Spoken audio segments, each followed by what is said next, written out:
ইমাম সাহেব ভুল করলে মুক্তাদি কি বলবে সুবহানাল্লাহ নাকি আল্লাহু আকবার, কোনটা সহি হাদিসের প্রমাণিত জানতে চাই।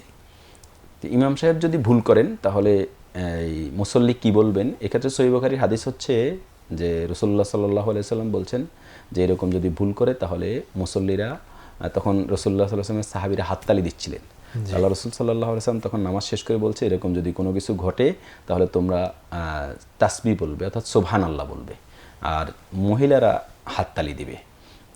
পিছনে যদি মহিলা থাকে এবং মহিলারা যদি ইমামের ভুলটাকে অ্যাড্রেস করতে চায় নামাজ অবস্থায় তাহলে তারা হাততালি দিবে এরকম, আর পুরুষরা সুবহানাল্লাহ বলবে। কিন্তু আমাদের দেশে সাধারণত মানুষ আল্লাহ আকবার বলে ফেলে। কেন বলে? আল্লাহ আকবার বলার কারণ আমার কাছে যেটা মনে হয় সেটা হচ্ছে সাধারণ যে ভুলগুলো, এটা অর্থাৎ নামাজের বসা উঠা এই সময়গুলোতে হয়তো বসতে গিয়ে উঠে গেছেন অথবা উঠতে গিয়ে বসে গেছেন, তো সে সময় ইমাম সাহেব মূলত আল্লাহ আকবার বলেই উঠেন বা বসেন।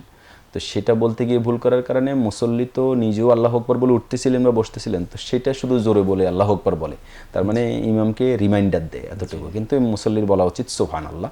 তবে এরকম যদি আল্লাহ আকবার বলে তাহলে মুসল্লির নামাজের কোনো ক্ষতি হবে না, যেহেতু আল্লাহ আকবার নামাজেরই অংশ, এবং ইমাম যদি এতে ভুল শুধরে নেন এতেও কোনো অসুবিধা নেই। কিন্তু এটা সুন্নাহ হচ্ছে, সুন্নাহর খেলাফ হয় আসলে। সুন্নাহ হচ্ছে সুবহানাল্লাহ বলা, মুসল্লি সুবহানাল্লাহ বলবে।